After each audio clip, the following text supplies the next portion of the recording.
Hey book buddies, it's Katy here, and today I'm going to be talking about White Tears, Brown Scars, How White Feminism Betrays Women of Color by Ruby Hamad.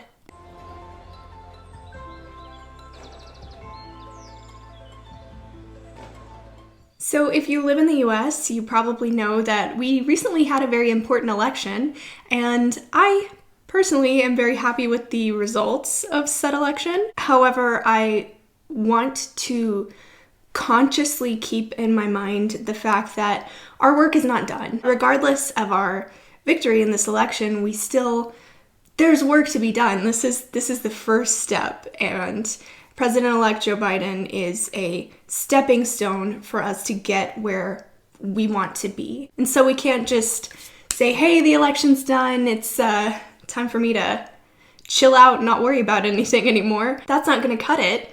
We need to constantly be pushing ourselves to bring forth positive, progressive change if we ever want to see that change. So I thought it might be a nice idea for me to read a series of nonfiction books about different areas of activism and start a series on this channel called Let's Talk About It, just so that I can feel like I'm doing something to further the progress of the nation and the world. This is not just for US citizens, obviously, because I don't have a large platform, but I do have a platform here on BookTube, and I just think it might be nice to facilitate some discussions. So today's book that I want to discuss is White Tears, Brown Scars, How White Feminism Betrays Women of Color by Ruby Hamad. I'm going to be speaking at length about prejudice against Black women and women of color, obviously. So if you are a Black woman or a woman of color, or if you're a non-binary person of color and this is triggering to you, you absolutely don't have to watch this video. And I'm also going to be speaking at length about sexual assault, which I realize can also be extremely triggering to a lot of people. So I just want to put that warning out there. This book is an exploration of how white women often weaponize their whiteness against women of color, and how being a white feminist is not being a feminist. So one thing that Ruby Hamad explores a lot is that if you are a white woman, you are a woman, so that's a down for you in terms of privilege, but you're also white, so that's an up for you. And Black women and women of color,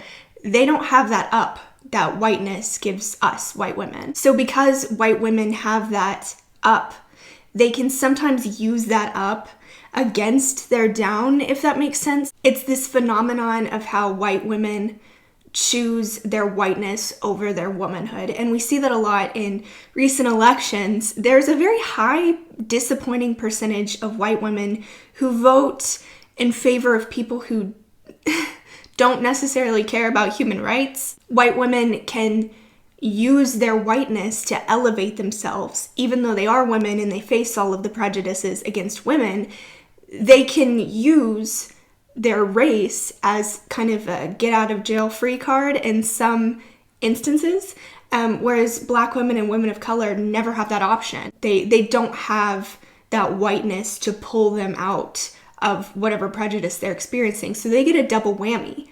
So all of the sexism that white women face, women of color also face that sexism, but they face racism on top of that sexism. One recurring example that Ruby Hamad uses in this book is how white women have a tendency to cry and be a damsel in distress in order to weaponize their tears against women of color. So if you're in a workplace and you are a white woman and a woman of color says something to you that you don't like, or that hurts your feelings in whatever way, even if it's only meant to be constructive, you can then cry and put yourself in a position where you make that woman of color feel like she needs to apologize to you. And you also make everyone surrounding feel sorry for you. And particularly if there are white men present, they feel this need to protect white women who are crying, who are showing distress, and it puts everyone on your side and pits them against the woman of color. And this is a way of weaponizing whiteness against women of color by perpetuating these stereotypes that women are damsels in distress. You use that concept against women of color.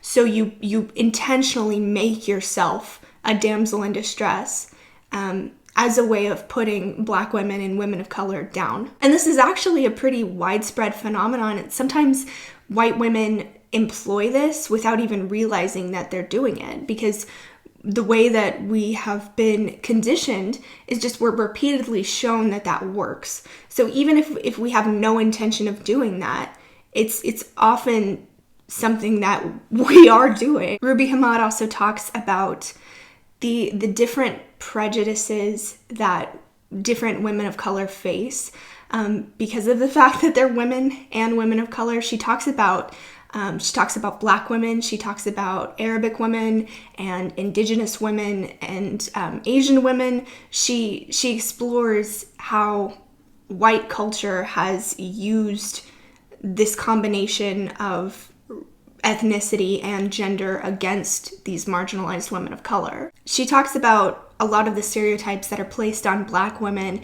that portray them as these over-sexualized people, so that way they can't ever be viewed as a victim. And she talks about the history of sexual assault against Black women and this idea that Black women are somehow more sexually deviant or just more sexual beings, that they must have been asking for it in some way. White society also uses this stereotype to view Black women as somehow improper. Another stereotype that Black women often face is that they're angry all the time and they can't be delicate. They can't experience the anger that white women feel without it being turned against them and saying, well, I don't really have to listen to you because you're overreacting, because that's just how Black women are. They're angry. So Ruby Hamad talks about these stereotypes that Black women face. She also talks about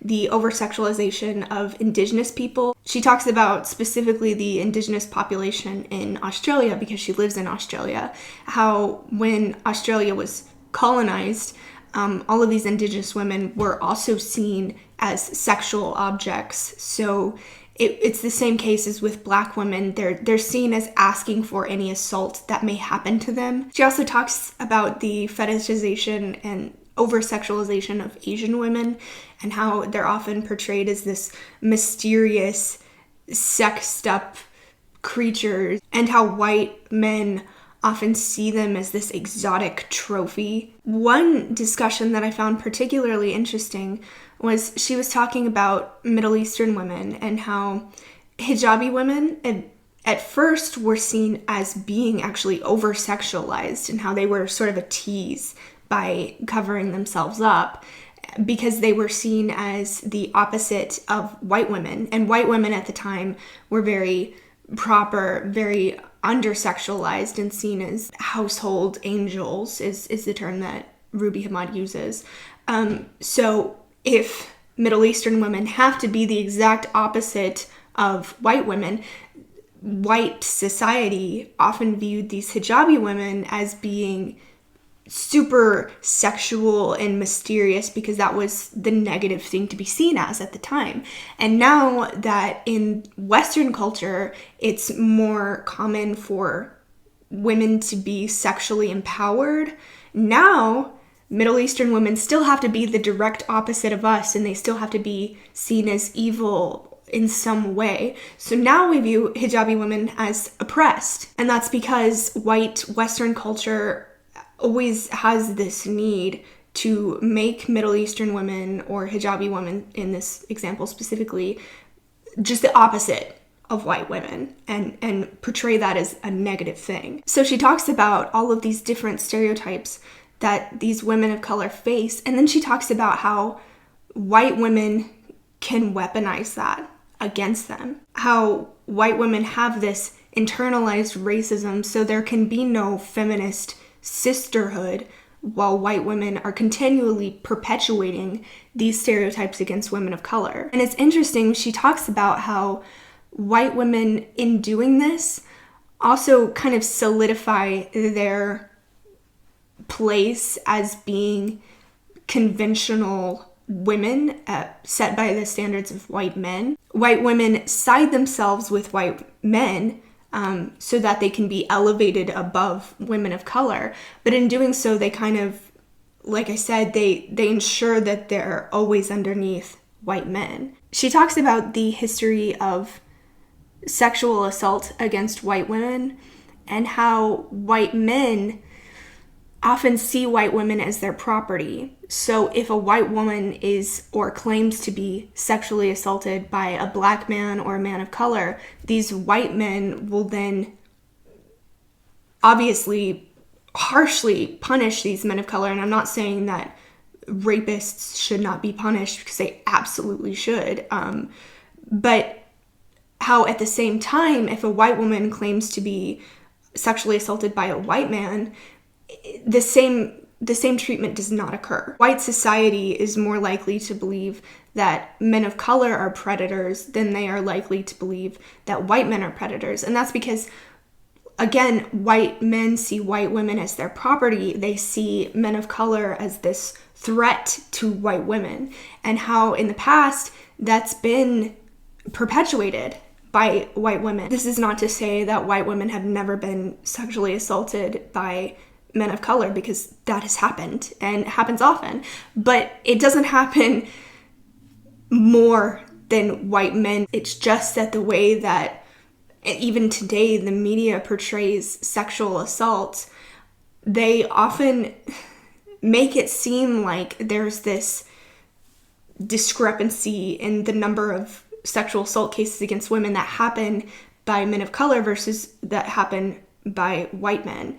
And that's just not the case. She talks about how in the past and even currently, very sadly, white women will falsely accuse men of color of sexual assault. She told this story that just made my blood absolutely boil. Like I could not believe that this happened. But a woman, I can't remember the year that this happened, but a woman accused a black man of sexually assaulting her, when it turned out that what happened in actuality was that she was pushed over by a baboon that escaped a zoo.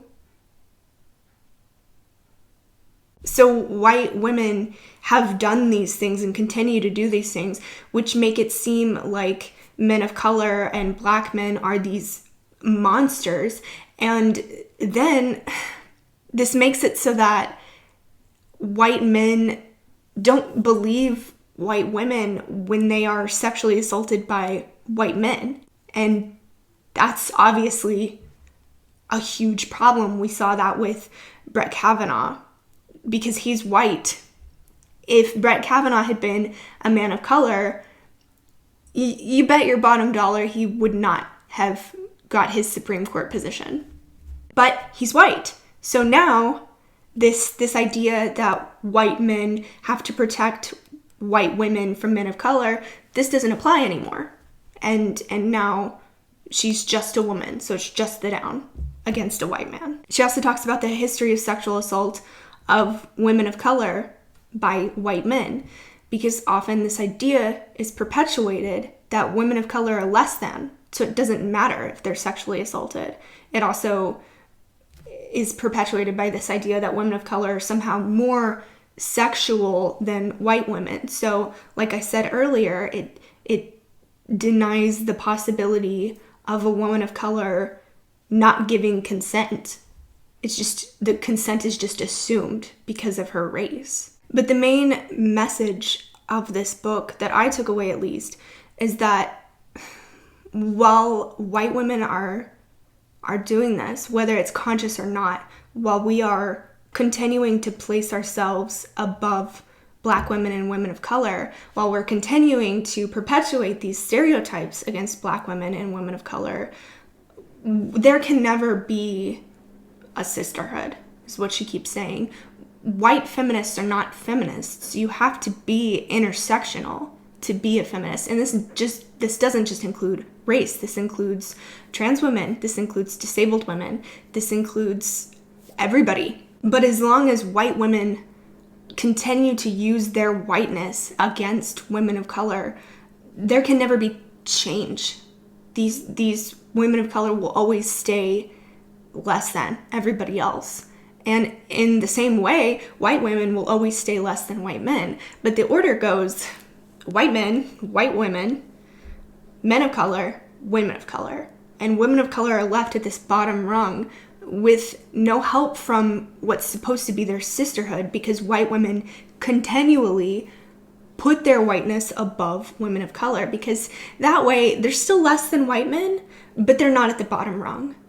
And it's disgusting how white women continually do this. And like I said, we see it in elections. We see it with white women calling the police on women of color or men of color, constantly placing their whiteness above and weaponizing their tears against women of color in work meetings. Now, Ruby Hamad's book is much more comprehensive than this discussion that I've had today. I just wanted to kind of hit on some main points that stood out to me.